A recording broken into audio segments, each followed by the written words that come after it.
कोई कन्या घर में जन्म ले और वो कन्या बड़ी हो जाए, बड़ी होने के बाद वो नाना प्रकार के गुणों को अपने भीतर धारण कर ले, बहुत सारे गृहस्थी के गुण उसके जीवन में आ जाएं, तो वो कन्या आज एक सुंदर युवती बन गई, लेकिन अभी भी उसके जीवन में पूर्णता नहीं है।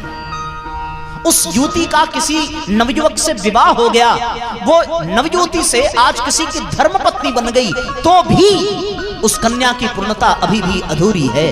और यहाँ पूर्णता अपूर्णता का तात्पर्य ये नहीं है कि किसी की पूर्णता में कमी है अथवा अधिकता है।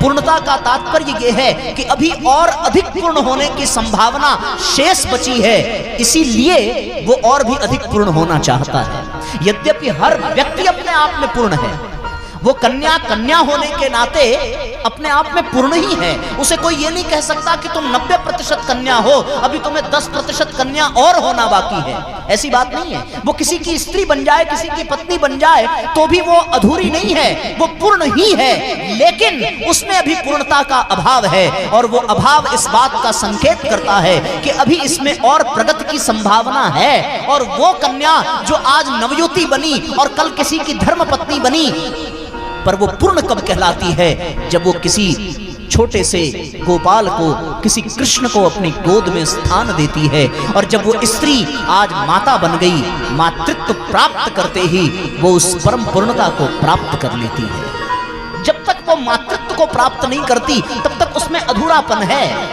अपने आप में सब कुछ पूर्णता है। इसी प्रकार से आप देखिए, हमारे घर में, हमारे रसोई के डिब्बे में रखा होता है चावल दाल।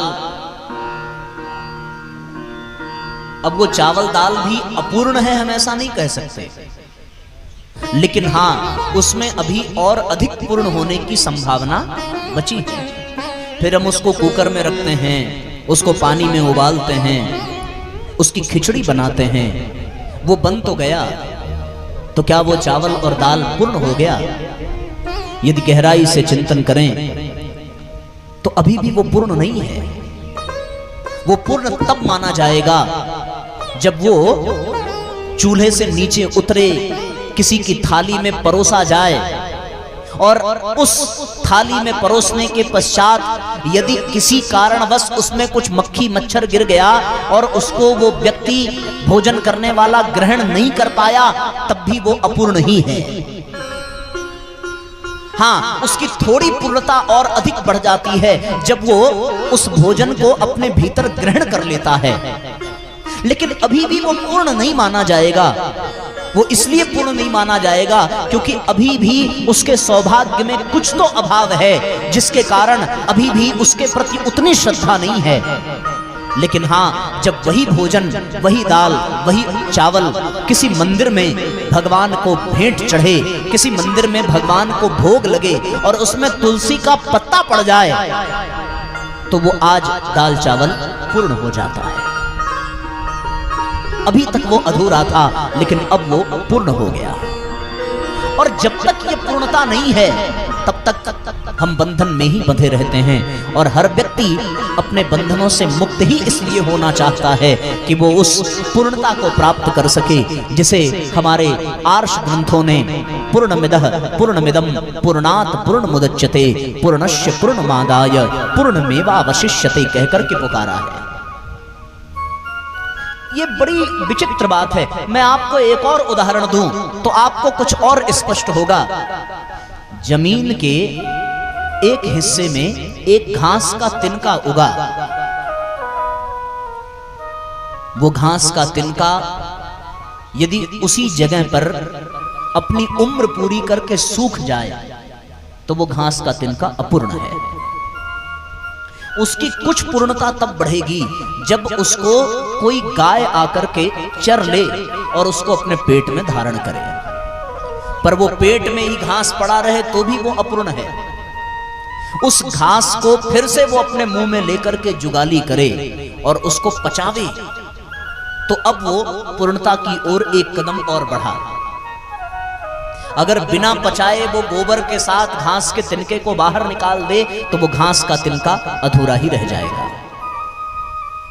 लेकिन हाँ, उसको पचा ले और वो घास का तिनका अब दूध में परिवर्तित हो गया। और दूध में परिवर्तित होने के पश्चात किसी ग्वाले ने उस गाय के स्तन से दुग्ध का दोहन किया। बहुत गहराई से समझिएगा, यदि वो दूध दुहने के पश्चात किसी गृहिणी को ले जाकर के दे और वो गृहिणी उस दूध को चूल्हे पर चढ़ावे, अगर उसका ध्यान भटका और वो दूध चूल्हे पर ही बह गया तो भी वो घास का तिनका अधूरा ही रह गया। लेकिन अगर वो घास का तिनका दूध में बहा नहीं, वो दूध किसी व्यक्ति ने पी लिया अथवा उस दूध का घी बन गया, तो अब वो कुछ तो अधिक पूर्ण हुआ। लेकिन अभी भी उसमें पूर्णता की संभावना है, अभी भी वो पूर्ण रूपेण पूर्ण नहीं है।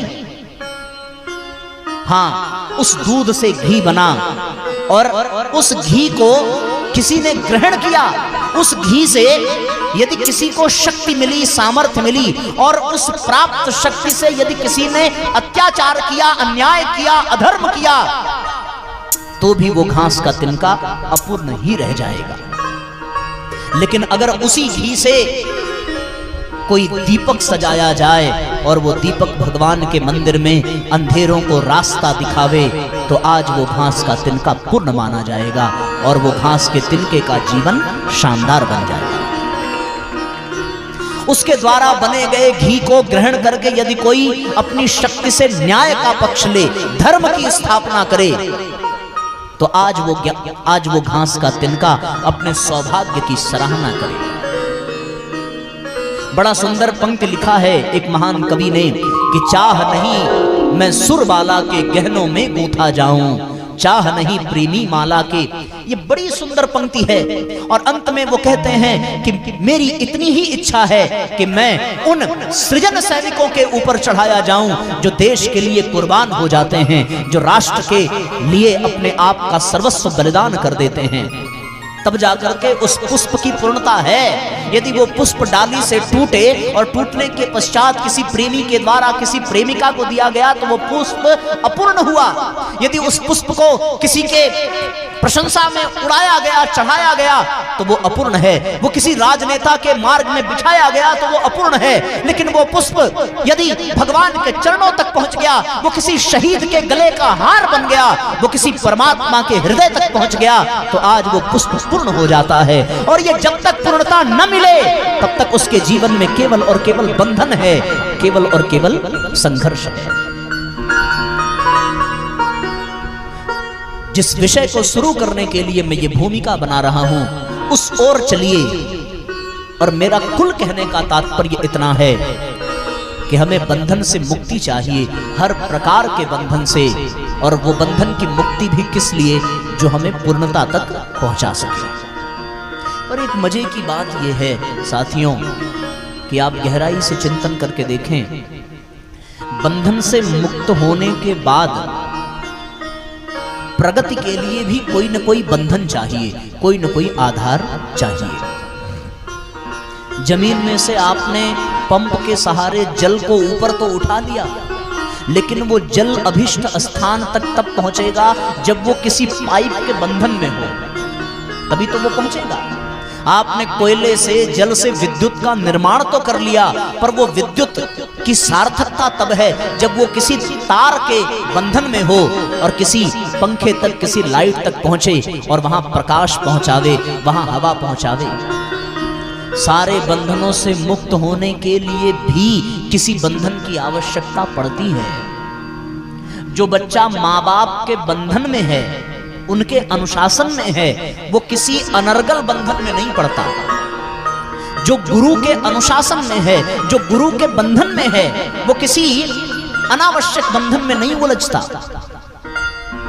जो गुरु के अनुशासन में हो, जो माँ बाप के अनुशासन में हो, वो कभी काम, क्रोध, लोभ, मोह, अहंकार, ईर्ष्या, द्वेष आदि समाज के व्यभिचार, कुरीतियों, कुसंस्कारों के बंधन से बच जाता है, केवल इसलिए क्योंकि वो माँ बाप के बंधन में है, क्योंकि वो गुरु के बंधन में है। और जो माँ बाप के बंधन में ना हो, जो गुरु के बंधन में ना हो, वो नाना प्रकार के बंधनों में उलझ करके दम तोड़ देता है, वो दलदल में फंसता चला जाता है। हनुमान जी को ब्रह्मास्त्र से बांधा गया, नागपाश से बांधा गया और लंका में रावण के साम्राज्य के सामने, रावण के सामने उपस्थित किया गया। रावण ने पूछा तुम कौन हो? हनुमान जी ने मन में विचार किया कि यदि मैं ये कहूं कि मैं पवन पुत्र हूं तो ये भी अधूरा होगा, क्योंकि पवन पुत्र तो केवल मैं इस जन्म में रहूंगा। यदि मैं ये कहूं कि मैं माता अंजनी का लाल हूं तो भी ये परिचय अधूरा है, क्योंकि माता अंजनी तो केवल इस जन्म में मेरी माता है। यदि मैं ये कहूं कि मैं महाराज सुग्रीव का मंत्री हूं तो ये भी परिचय अधूरा है। इसलिए भगवान हनुमान ने सोचा मुझे कोई ऐसा परिचय देना चाहिए जो परिचय शाश्वत हो, और उन्होंने अपने परिचय में ये कहा कि दासो हम कौशलेंद्रस्य, मैं कुछ नहीं हूं, मैं कौशलेंद्र का, भगवान श्री राम का दास हूं, क्योंकि वो जानते हैं मैं इस जन्म में भी उनका सेवक हूं, मैं हर जन्म में उनका सेवक रहूंगा। रावण बड़ी जोर से अट्टहास करते हुए मुस्कुराया। उसने कहा मुझे तो ये लगा कि जिसने मेरी अशोक वाटिका उजाड़ डाली, जिसने मेरे नाना प्रकार के वृक्षों को उखाड़ फेंका, जिसने मेरे पुत्र अक्षय कुमार का वध कर दिया, जिसको पकड़ने के लिए मेघनाथ को ब्रह्मास्त्र का प्रयोग करना पड़ा, मुझे लगा वो कोई देवताओं का राजा होगा, वो विष्णु होगा, वो कोई शिव होगा, पर तुम तो भैया दास निकले। हनुमान जी मुस्कुराए, कहने लगे रावण, मैं ब्रह्मास्त्र में बंधा हुआ भी बंधन से मुक्त हूं, और तू बंधन से मुक्त होते हुए भी बंधन में बंधा हुआ है। रावण ने पूछा कैसे? हनुमान ने कहा तू दाम का बंधन में, दाम का दास है, तू काम का दास है, तू नाम का दास है, और मैं तेरे सामने ब्रह्मास्त्र में बंधा होने के बावजूद भी केवल राम का दास हूं। जो राम के बंधन में बंध जाता है उसे दुनिया का कोई बंधन नहीं बांध पाता, और जो राम के बंधन में नहीं बंधता वो दुनिया के प्रत्येक काम के बंधन में बंध करके तड़प तड़प कर अपने जीवन को बर्बाद कर लेता है। परम पूज्य गुरुदेव ने कहा कि सारे बंधनों से मुक्त होने के लिए आवश्यक है किसी एक ऐसे समर्थ बंधन को स्वीकार कर लेना जिसको प्राप्त करने के पश्चात जीवन का श्रृंगार हो जाए, जीवन को उत्कृष्टता प्राप्त हो जाए, जीवन परम श्रेष्ठता को स्पर्श करे। और वो बंधन कौन सा बंधन हो सकता है? वो बंधन है साथियों केवल और केवल धर्म का बंधन। धर्म ही वो बंधन है जिस बंधन में बंधा हुआ व्यक्ति कभी अमर्यादित नहीं होता, कभी अनुशासनहीन नहीं होता, कभी उच्छृंखल नहीं होता, कभी उद्दंड नहीं होता, कभी अमानवीय कृत्य नहीं करता, जो धर्म के बंधन में बंधा होता है। और जो धर्म के बंधन में न बंधा हो वो रावण, कुंभकर्ण, कंस के जैसा, आतंकवादियों के जैसा, भ्रष्टाचारियों के जैसा, अन्यायियों के जैसा, नाना प्रकार के उच्छृंखलताओं, उद्दंडताओं, अमानवीय कृत्यों के कारण अपने जीवन में नाना प्रकार के बंधन में उलझा रहता है। इसलिए हम सबको अपने जीवन में धर्म के बंधन को स्वीकार करने की आवश्यकता है। शास्त्र ये कहता है कि आहार, निद्रा, भय मैथुनम च समान एतत् पशुभिर नराणाम। ये सब मनुष्य के जितने भी गुण हैं, चाहे वो आधार हो, चाहे वो आहार हो, चाहे वो काम वासना हो, चाहे वो निद्रा हो, चाहे वो भय हो, ये सारे के सारे केवल और केवल मनुष्य में पशुओं के समान ही हैं। आहार, निद्रा, भय मैथुनम च समान एतत् पशुभिर नराणाम धर्मो हि तेषाम् अधिको विशेषः धर्मेण हीना पशुभिः समाना।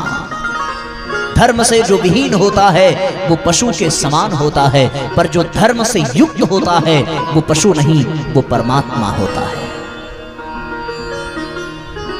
इसीलिए परमात्मा हम उनको कहते हैं जो धर्म की स्थापना करते हैं, और परमात्मा के अतिरिक्त जितने भी हैं वो सब अधर्म में ही लगे हुए हैं। हम सब स्वयं को धर्मात्मा नहीं कह सकते। धर्मात्मा वो नहीं है जो अगरबत्ती घुमाना जानता हो, धर्मात्मा वो नहीं है जो हजारों हजार दीपक जलाना जानता हो, धर्मात्मा वो भी नहीं है जो बहुत बड़े बड़े भोग लगाता हो, धर्मात्मा वो भी नहीं है जो बड़ी बड़ी शिखाएं रखता हो, जो बड़े बड़े तिलक लगाता हो, जो गेरुआ वस्त्र धारण करता हो, क्योंकि ये सब कुछ तो रावण ने भी धारण किया था, पर रावण ने उस देश में जो कृत्य किया वो धर्मात्मा कभी नहीं कर सकता। धर्मेण हीना पशु भी समाना। कल के सत्र को याद करिए, महर्षि आश्वलायन से ऐतरेय जी ने प्रश्न पूछा था कि मनुष्यों में ये भेदभाव क्यों है, और उन्होंने उत्तर दिया था कि एक मनुष्य वो है जो नर पशु है, एक मनुष्य वो है जो नर पिशाच है, एक मनुष्य वो है जो नर नारायण है। उसी सत्र को आगे बढ़ाते हुए आज उन ऋषियों ने फिर से अपने मन का प्रश्न रखा आश्वलायन ऋषि के सामने, और आज का जो प्रश्न किया है वो मौदगल्य ऋषि ने प्रश्न किया है कि हे ऋषिवर, मैं आपसे एक प्रश्न, एक जिज्ञासा रखना चाहता हूं, और मेरा प्रश्न ये है कि आपने कल बताया था कि कोई मनुष्य नरपशु है, कोई मनुष्य नर नारायण है, कोई मनुष्य नर पिशाच है, तो मनुष्य साधारण जो है वो नर नारायण कैसे बनता है, वो महामानव कैसे बनता है, वो किस प्रकार से अपने जीवन को श्रेष्ठता की ओर ले जाता है, उसके चिंतन में उत्कृष्टता, उसके चरित्र में आदर्शवादिता, उसके व्यवहार में शालीनता किस प्रकार आती है, उसका गुण, उसका कर्म, उसका स्वभाव कैसे शानदार बनता है। महर्षि आश्वलायन ने मुस्कुराते हुए बड़ी प्रशंसा की है और कहा कि हे ऋषियों, आपने आज मेरे मन का प्रश्न किया है, आपके इस प्रश्न को सुन करके मेरा हृदय आज गदगद हो गया।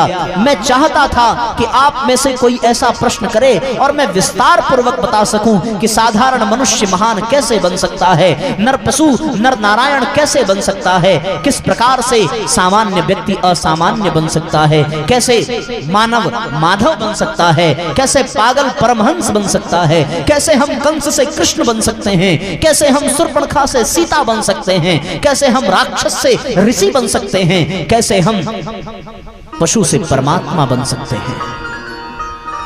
प्रश्न किया है ऋषियों ने, मौदगल्य ऋषि ने पूछा है, और फिर आश्वलायन ऋषि ने बहुत सुंदर उत्तर दिया है। मौदगल्य प्रमुखा मान्या ऋषयः संगतास्त्विवः सर्वे शृण्वन्तु धर्मोऽस्ति केवलं यवलम्बनम्। आश्वलायन ऋषि ने कहा कि हे मौदगल्य समेत सभी ऋषि वर्ग, आप लोग ध्यान पूर्वक सुने। क्या कहा उन्होंने कि धर्मोस्ति केवलम, धर्म ही केवल एकमात्र, यवलंबनम अवलंबन है, आधार है। किस बात का? तथा विधम यदाश्रित्य मानवाः शांति माप्नुयुः सुखम चापि वसेयुस्ते रक्षिताः सर्वतः स्वतः। धर्म ही वो अवलंबन है, धर्म ही वो माध्यम है जिसका आश्रय लेकर के मनुष्य सुख शांति पाता है, सुरक्षित रहता है, आगे बढ़ता है और नर नारायण बनकर के श्रेय पाता है। धर्म में बड़ी शक्ति है। धर्मो रक्षति रक्षतः, जो धर्म की रक्षा करता है धर्म उसकी रक्षा करता है। वनवास को जाते समय राम ने माता कौशल्या से प्रणाम करते हुए वरदान मांगा कि मैया मुझे आशीर्वाद दो, मैं वन को जा रहा हूं। कौशल्या ने कहा कि राम, तुम्हें आशीर्वाद की आवश्यकता नहीं है। जिस धर्म, जिस नीति की मर्यादा का पालन करने के लिए तुम अयोध्या जैसे साम्राज्य को छोड़ करके जा रहे हो, जिस पिता के वचन को सत्य करने के लिए तुम इतने बड़े साम्राज्य का त्याग कर वल्कल वस्त्र धारण करके समस्त सुख सुविधाओं और साधनों को छोड़कर जंगल जा रहे हो, हे राम, वही धर्म, वही नीति तुम्हारी रक्षा करेगी। तुम्हें किसी अतिरिक्त आशीर्वाद की आवश्यकता नहीं है। जिस धर्म, जिस नीति से तुम जहां भी रहोगे, अयोध्या वही है, अतिरिक्त नहीं है। ऋषियों ने प्रार्थना किया है कि हे महर्षि आश्वलायन, धर्म के विषय में हमें और अधिक बताइए। धर्म क्या है? आज धर्म के नाम पर बड़ा पापाचार हो रहा है, आज धर्म के नाम पर बड़े आडंबर हो रहे हैं। हम आपसे प्रार्थना करते हैं कि हमें धर्म का सही स्वरूप समझाइए कि धर्म कैसे साधारण को असाधारण बना देता है, धर्म कैसे मनुष्य को परमात्मा महात्मा बना देता है, हम कैसे नर से नारायण बन सकते हैं। ऐसी प्रार्थना, ऐसा भाव मौदगल्य ऋषि ने आश्वलायन ऋषि के सामने प्रस्तुत किया है। आइए हम सभी भावपूर्वक प्रार्थना करें, भावपूर्वक निवेदन करें परम पिता परमेश्वर से, परम पूज्य गुरुदेव से, महर्षि आश्वलायन से कि हम कैसे नर से नारायण बने। नर से नारायण बन जाए, प्रभु ऐसा ज्ञान हमें देना।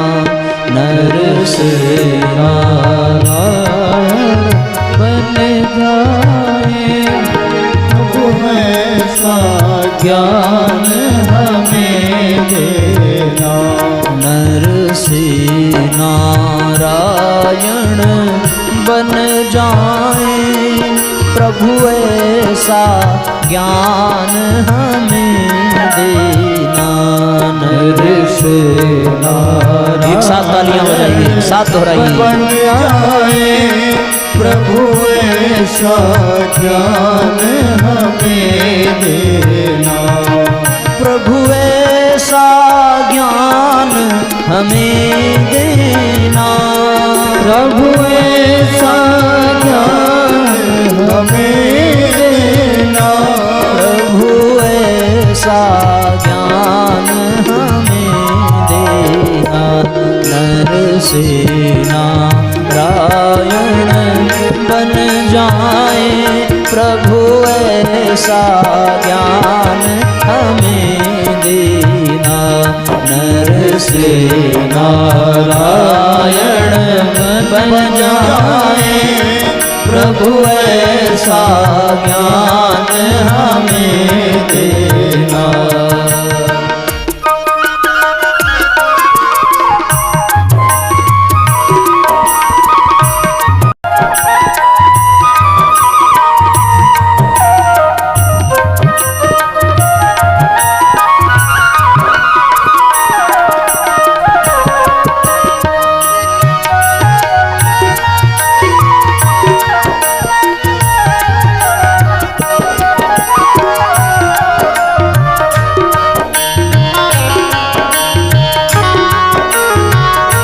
दोनों हाथ से तालियां बजाइए, दोनों हाथ ऊपर उठा करके।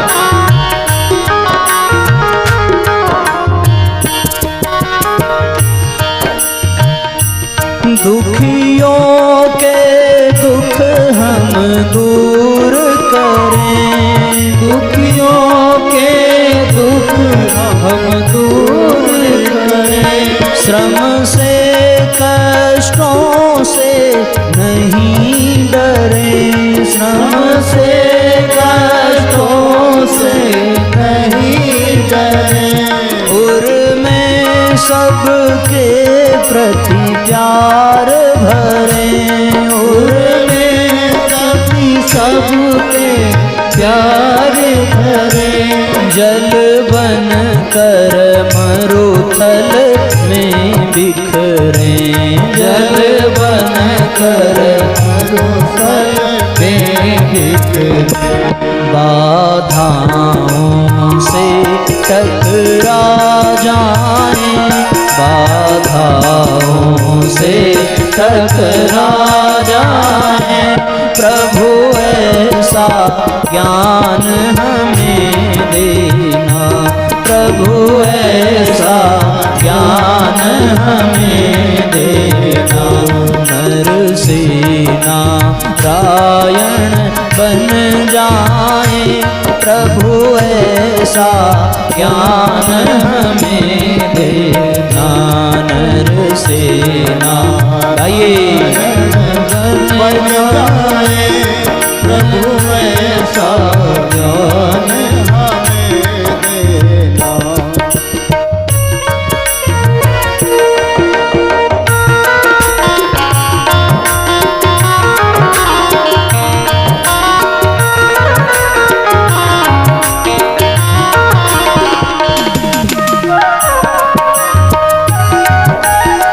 दोनों हाथ ऊपर उठा करके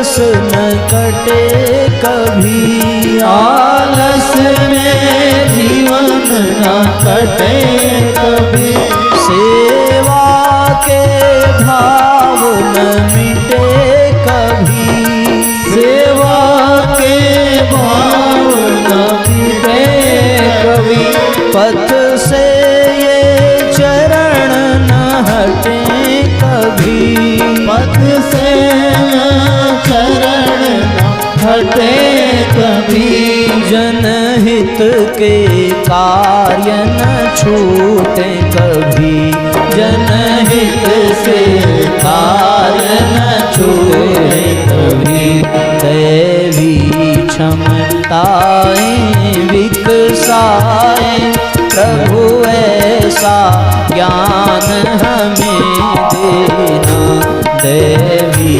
क्षमताएं विकसाए प्रभु ऐसा ज्ञान हमें देना। नर से नारायण बन जाए प्रभु ऐसा ज्ञान हमें देना, नर से नारायण बन जाए प्रभु ऐसा ज्ञान हमें देना।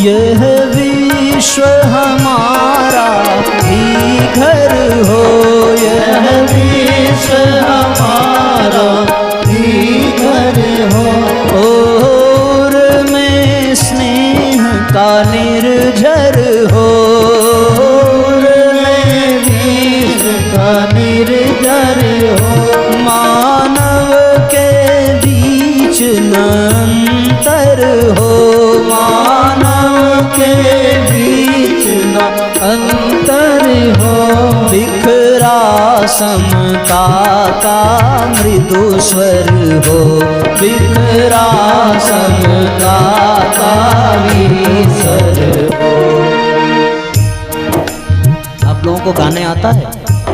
किसको किसको आता है? हाथ उठाओ जरा। भाइयों में कितने लोग गा सकते हैं? हाथ उठाइए। तो बहनें कम गाती हो क्या आप लोग? हाथ उठाओ जरा, कितने लोग गा सकते हैं? सब लोग?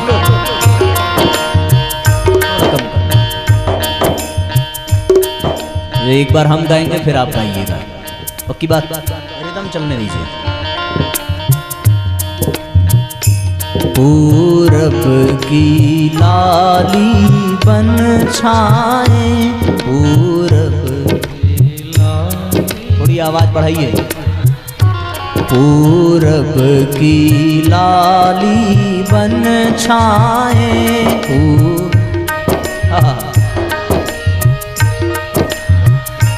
प्रभु ऐसा ज्ञान हमें देना, प्रभु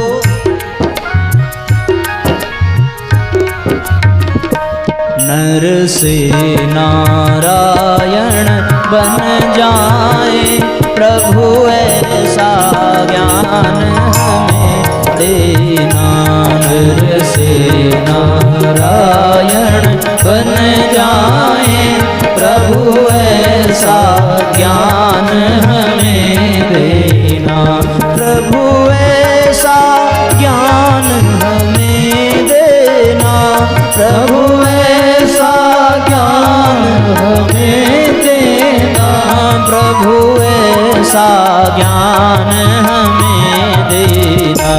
पूरब की लाली बन छाए, पूरब की लाली बन छाए, हमें दे। दोनों हाथ ऊपर उठाइए, एक साथ तालियां बजाइए। जीवन चाहे प्रभु ऐसा ज्ञान हमें, नर से नारायण बन जाए, प्रभु ऐसा ज्ञान देना, प्रभु ऐसा ज्ञान हमें देना, प्रभु ऐसा ज्ञान हमें देना। बोलिए परम पूज्य गुरुदेव की बोलिए, गायत्री माता की जय हो, बोलिए खेर माता की जय हो, नमः पार्वती पतये हर हर महादेव।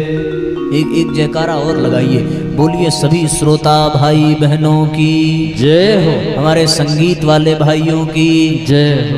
वो आप लोग नहीं होते तो हम रह के भी क्या करते।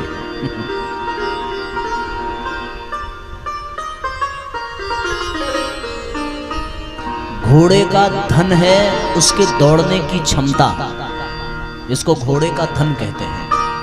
कोयल का धन है उसकी मीठी आवाज,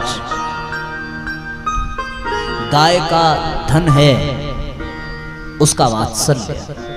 उसी प्रकार किसी भी वक्ता का धन है उसको सुनने वाले श्रोता।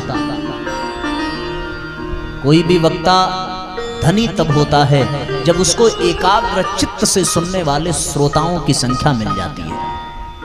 और इस मामले में गुरुदेव की कृपा से और आप सबके सहयोग से हमारा बड़ा सौभाग्य है कि आप जैसे श्रोता हमें मिले हैं और हम स्वतंत्र होकर के खुल करके गुरुदेव के विचारों को आपके सामने परोस रहे हैं। एक बार आप अपने लिए जोरदार तालियां बजाइए। और दूसरा सहयोग हमारे संगीत के भाइयों का, यदि ये ना रहते तो फिर कार्यक्रम इतना मनोरंजक नहीं होता। इतना रस इसमें जो बह रहा है वो हमारे इन भाइयों की वजह से।